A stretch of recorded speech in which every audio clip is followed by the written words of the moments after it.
Yo, yo, yo, yo, yo, yo, everyone.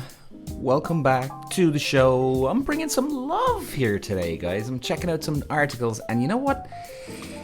We may have found some dating ideas to either one, if you got a date, this could be a very, very good idea to even hook up your buddies, or maybe your buddy that will set you up with someone, are just good ideas in general if you're dating already. Now, I'm looking at some of these articles, and I know, guys, some of you have been checking out my other episodes, and I've been talking a lot about the bad stuff because, you know what, there is some articles out here, and hopefully I'm coming with some good news today. Because a lot of the articles I've been reading the last few months, as you guys know, I'm calling them out because a lot of people are trying to bullshit you and brainwash you.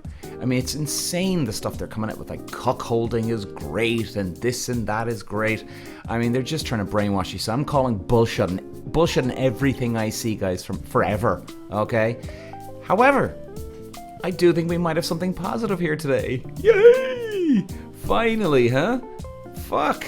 Finally. Now, here's the thing. I haven't even read the full article yet. You know why? Because I wanted to just keep this as a bit of a surprise. Just total in the moment. Let's see where we go with this. And yeah, let's just wing this fucker, huh? Okay, let's do this. Now, today, 4 ways to find love without the apps. Now, guys, okay, there's some of you out there, you want to find love. There's some of you out there that you just want to hook up. That sounds cool. Either way, it doesn't matter. So I think this will actually work for both, all right? So we're covering everybody here. I would say, let's have a look here now, guys. I'm just having a look through my phone. I'm keeping up my phone now, so... Okay, so they're going through a few things. Like, they're saying that even in a 2020 study of online daters in the US, 45% felt frustrated by the experience of dating online, or trying to date online. Now, they did say the dating app Badoo found that 78% felt stressed and let down by incompatible matches. That's a big percentage. I would say it's even higher than 78%. And they're even calling it dating app fatigue. That's a good way of explaining it, huh? Okay, here we go. Single dinners. Single dinners. Now, what do you make of that, guys? Like, that is not a bad idea. What do I mean? Let's have a look. Now, last summer, this lady tried this idea. Now, she said she decided to host a dinner for single friends and friends of friends, right? 14 people, welcome cocktails, plentiful food and wine, time to mingle at the start, and seat swaps. Seat swaps? Every other person moving 2 spots to the left between courses to maximize interaction. You see... Alright, okay, I'm gonna keep going. Nothing like the stress of a first date, more like going to a friend's for dinner. A bit chaotic, a lot of fun though. Okay. You see, I've got a couple of things about that already. I like that, by the way, I like this idea, this singles dinner thing. So let's go through that again, Eric. This isn't a bad idea. You know, this person's onto something here. So 14 people. Now look, fair enough, guys, okay. Can you get 14 people who are single, you know, 7 men, 7 women? Believe me, that's fucking tough to do. I was trying to do those dating events, and I'm still going to do more when we get more people on board, but trying to get an equal amount of people is a fucking nightmare. So, but even if you can do 4 or 5, 4, 6, 8, why not try it, right? Now, welcome cocktails, plentiful food and wine, and time to mingle at the start. Now, I like the time to mingle at the start because, look, we're all natural here. You're going to go talking to a guy or girl or make your way over to the guy or girl that you're attracted to, right? Yeah. Now, you see, I'm one of these believers that, you know, some guys, we call other guys cock blockers. Like, if a guy is, you know, like if I've interest in a girl now and I want to go talk to her, but some guys got in there before me, but she's not interested in that guy, well, then she's just going to fuck off. She might be polite, yes, but like she's not interested in him. You know? Okay, but anyway, let's keep going here.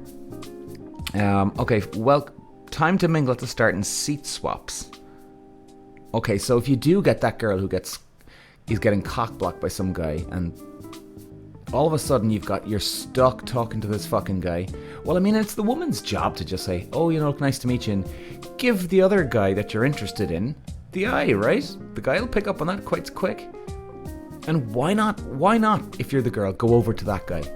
You obviously want to get rid of the other fella, so fuck it, Let him move on to someone else. Go to the guy you're interested in, not stay with the fucking other guy. Who gives a shit about him? That's what I'd say. It's a dog-eat-dog world when it comes to this stuff, right? I always believe in treating people with respect, of course. So, you don't look, you say, listen, I'm sorry, but I'm just gonna, just talk to my buddy here. Something. You can be polite about these things. Now, okay, let's move this. Seat swaps. Every other person moving 2 spots to the left between courses to maximize interaction. Moving 2 spots to the left. Okay. Like, I get what this person's trying to do. I mean, it's, Lord knows, it's hard enough trying to get 14 people in a room for a fucking date anyway. So, I get it. This person's trying to maximize this. Like, I understand, I'm going to give her some respect here for this. 2 spots to the left. Maybe that would work. Maybe. Something to think about, guys. Of course, the problem is then, what if you're sitting next to some freak? You've never met them before, and they're on your left or right, so when you move down 2, they move down 2, And what if they're hanging on to you? Like, that's another problem too. What if they're hanging on to you, and all of a sudden you start talking to some other guy when you've moved 2 seats, and then all of a sudden the guy next to you, who's clung to you, unfortunately, well, all of a sudden he starts spitting out shit. You see, it's hard to get around that either way. Do you know what I mean? You could get very lucky or unlucky. Now, I personally think that's even worse at the table. Like, believe me, don't get me wrong, guys. I really think she's meaning well here. She's helping people. I just think you're stuck more at the table if you're actually standing outside on a deck and it's nice and sunny or whatever it is, drinking cocktails. That's the moment you start making your move. It really is. Now, let's move this on, okay? So, she says, nothing like the stress of a first date, more like going to a friend's for dinner. A bit chaotic, a lot of fun. Well, yeah, look, you just never know. Now, I would presume, guys, if you're going to do this idea, I would definitely, and now we haven't got to that yet, maybe she does mention this, I would still, I'd be having drinks after the dinner as well, of course. People get up off the fucking table here. Make sure, and I think that's very important, guys, you don't keep people sitting at the table, right? If you're single and you're fucking freaked out by the person sitting next to you, you get up off the table, so, people will follow you. If people want to get up off the table, but they're kind of like, oh, I don't want to cause a scene here, fucking make the move. Lead by example. Get up off the fucking table, off your seat, and other people will believe me, they'll follow you. And if they're interested in you, they'll follow you too. They might get away from Mr. Psycho next to him, or next to her. So let's move this on. Okay, so this lady's hosted 4 of them, and she's saying that she's badgering people. I know to send single friends my way, old housemates, all are welcome. I love to cook, but for these dinners I keep it seasonal. Now she does seasonal dishes served family style, prepared in advance so I don't get stuck in the kitchen. Well, that's a good idea. I mean, especially if you're single and you're hosting the fucking thing, you don't want to be stuck in the kitchen. Obviously you're doing it for other people too, but you obviously want to meet somebody as well. That's the idea, right? I understand that. Now, she said, I found that these small, intimate gatherings offer the opportunity to fixate less on getting into a relationship and instead embrace the possibility of connection in all its form. Casual hookups, alright, well, we mentioned that.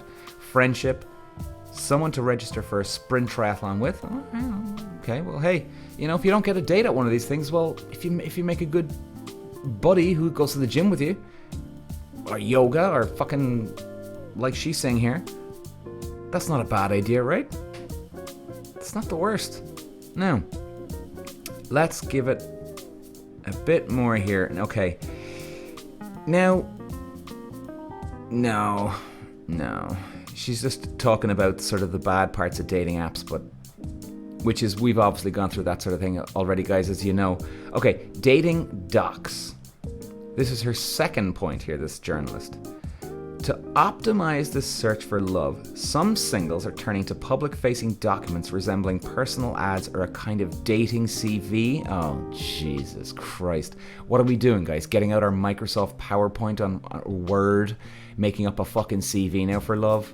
You know, taking out the laptop, printing it off, laminating the fucking thing? Is that what we're gonna do next? Give me a break. You don't fucking do a dating CV. What?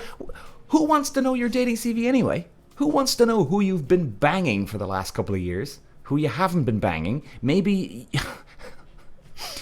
maybe the person that you're talking to, all of a sudden, you had sex with him? And he's horrified that you actually went near that gross man. Like, really? No, guys, please. No. Okay, she's saying this girl, 26 from London, created a 6-page document that includes everything from what she wants in a partner to cute date ideas. Okay. You see, guys, remember, as I said, I'm reading this off. I've gone on 2 dates from the doc so far, and I'm going on 2 more this week, so it does actually work. Oh, she's getting around, isn't she? I don't know. Alright, let's keep going anyway. So, the idea is... Alright, I jumped to conclusion here, guys. 1 second now. Geez, I'm very fiery this morning, aren't I? Okay. That includes everything from what she wants in a partner to cute date ideas. Can't you just do that on Tinder or Bumble? Does it really matter? Like, coming from a guy's point of view here, I can tell you, ladies, we ain't reading this. We might read 2 or 3 headlines here, but we're not reading the thing. I'm sorry to say. We ain't reading it, baby. We're not into it. We're into face, ass, tits. Okay? Now, as older we get, the less that's relevant. So it gets easier, yes. Now there's some guys, yes, that they'll be looking at your bio and stuff like that. And I've read some bios every now and then. I just wouldn't be banking on that a guy's going to be reading the bio. You know? And like a woman, in fairness, a woman wants to be physically attracted to a guy, right? So women are, yes, into bios as well. You're just into it a lot more than us. Now, of course, I can't speak for every dude out there, obviously. Okay, so this other lady, or is this the same lady? It is a different one. This girl, 33 from Oxford, dating docs allow her to go beyond the predefined categories set by apps like Hinge, such as height or star sign. I can say, actually, what matters to me is parenting, philosophy, or favorite video game. Well, look, fair enough. If she's into her video games, well, not bad, huh? Okay. This other person, 29 from London, got his ex to write one for him. I didn't want to come across as self-aggrandizing. I've never even heard of that word, aggrandizing. I'm sorry, guys. Her review of him was very honest and generally positive. Oh, hang on. So people do write reviews about you? Her review of him? What? Is this a joke? Seriously, is this is a fucking joke? Oh my god, this is even worse than I thought, ladies and gentlemen. Like, I thought, you know, you're going to be putting up your resumes and like who you've been banging before in the past, but this is worse. This person's trying to recommend that you get a letter of reference from your ex. Oh my god. No, man. No. This is... Oh, Jesus Christ. Who are these people who write these fucking articles? This was actually starting off okay. Oh my god. Can you imagine? I'm just sorry, guys. I'm actually just going quiet here. There's like dead air here, dead silence on the podcast. My apologies. I'm just blown away by this fucking reaction, this fucking article here. My reaction, I'm sure, says it everything. This is insane. Can you imagine? Even if you had a good... Okay, let's break this down here now, ladies and gentlemen, all right? Please don't be listening to this horse shit. All right, let's put yourself in the scenario here. You're going on this dating doc, right? And I'm going to go to my ex. Now, okay, I could go to one of my exes who actually broke up with me, right? Now, is there bad feelings between me and her? Fuck no. There's not anymore. It's been over 20 years, all right? So, would I have a problem with her asking for a letter of recommendation? Is this what this is? I recommend Peter in bed because he's really good, or he's shit. Oh, by the way, actually, no, I wouldn't do that because he likes this position and he's really shit at it. How far are people going into this? Like, what are they doing? Leaving their email and phone number? Hey, by the way, if you need to talk any more in detail about Peter, give me a call. No problem. I'll be sure to let you know all about him. This is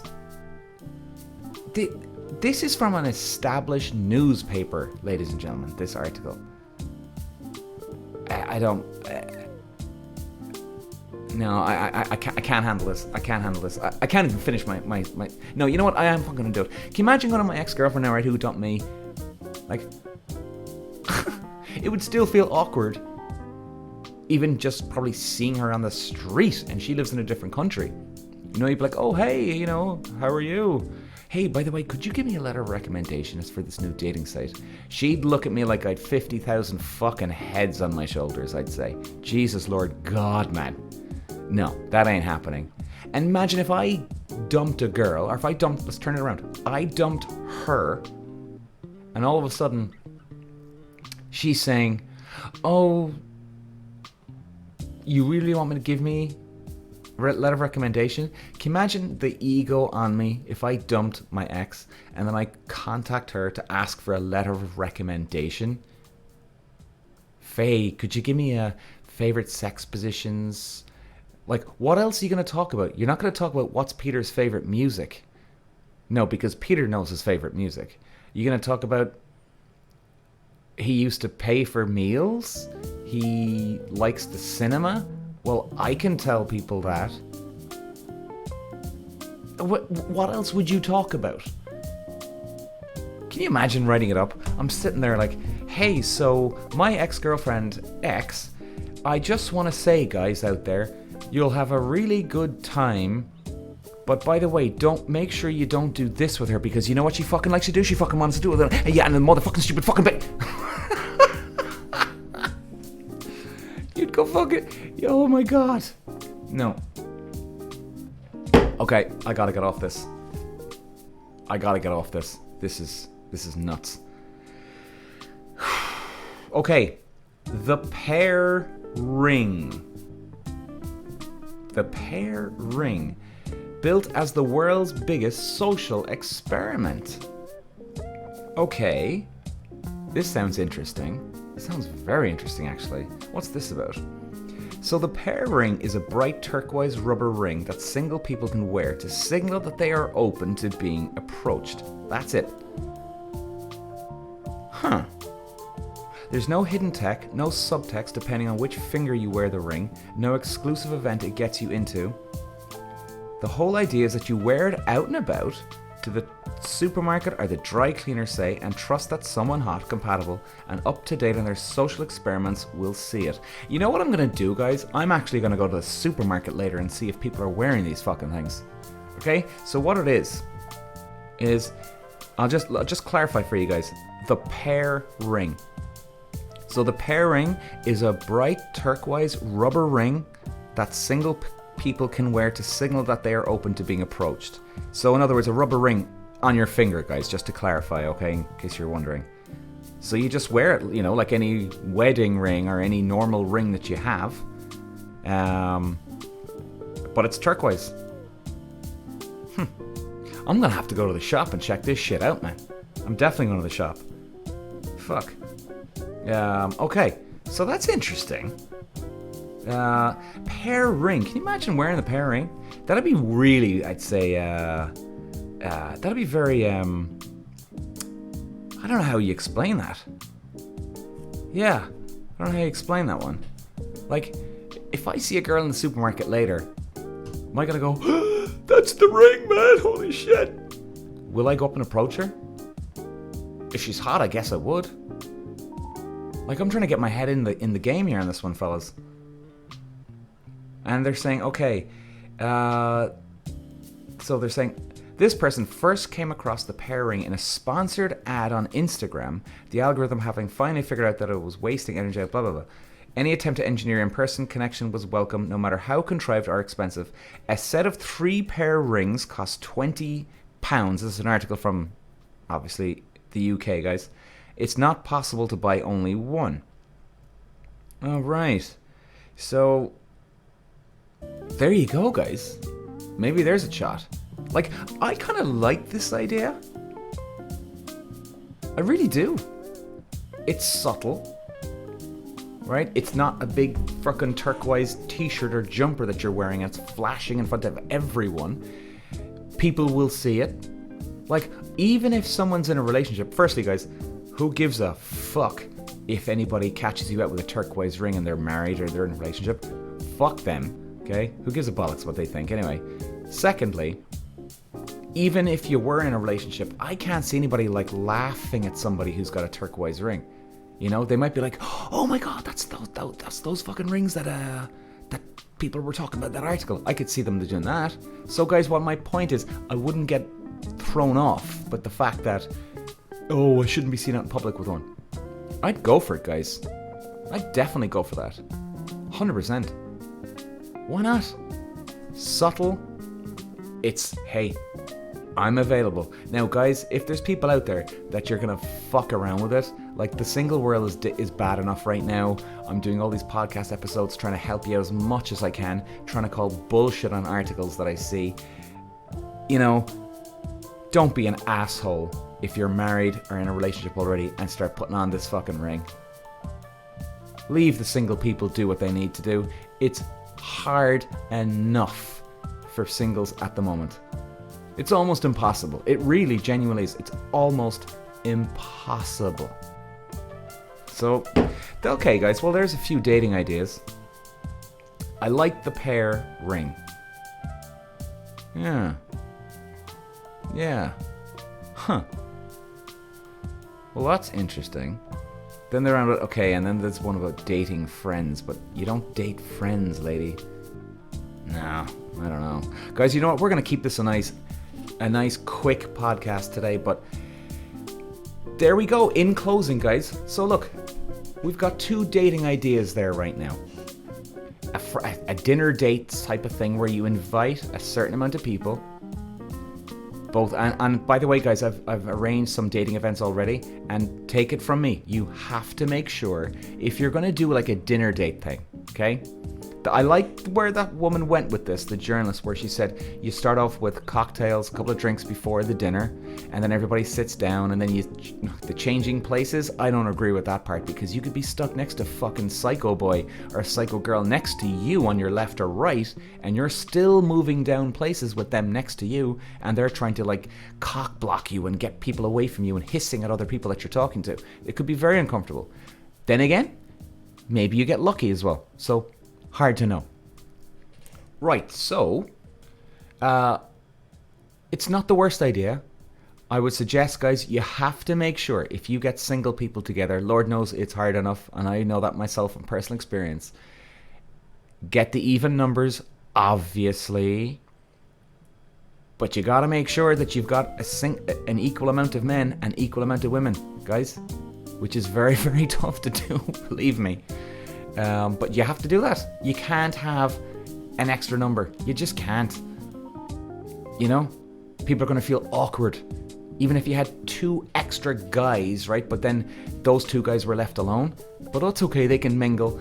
Really? They're just going to feel like tools at the dinner. Do you know what I mean? So I would just keep the caution bulb lit on that one. If you can do it, I think it's a good idea. I think it's a very good idea. I just think there's some flaws here, unfortunately. Now, the pear ring. The pear ring. I like this fucking idea. In fact, guys, I'm gonna go and I'm gonna check out the supermarkets today. I'm not joking you. I am not fucking joking you. Firstly, might meet a girl. Secondly, but most importantly, I want to find out what's going on with the dating. And I want to have some research done. Another podcast on this. Hopefully, I do find a girl that has one of these pear rings on. Even if I'm not attracted to her, I'm going to stop her and ask her, say, hey, listen, can I ask where you met? Look, I'm going to try and get as much information for you guys as possible on this. I'm going to do some research here. This could be a very interesting experiment. The pear ring. So remember, guys, it's a turquoise ring that you wear on your fingers, obviously. It's subtle. It's not screaming out. Will people approach you? I could even imagine that women would approach men. Why not? I mean, Jesus Christ. And ladies, if you do wear this pear ring, don't wait for a guy. He might have just not seen it on your hand. Do you know what I mean? Like, you might have spotted his ring before he spots yours. So, I don't know, it's a good way to start a conversation, right? Anyway, interesting. The pear ring. And guys, please, if you're following me on social media, let me know or send me an email at peter@thepeterwelsh.com show. peter@thepeterwelsh.com. Sorry, Jesus. Send me an email, guys. Let me know how you get on with this pear ring. I would love to know some feedback. And obviously, we can try and help other people out there too. Okay, so let's leave it here, guys. Thanks for listening today, and I'll be back again. Cheers.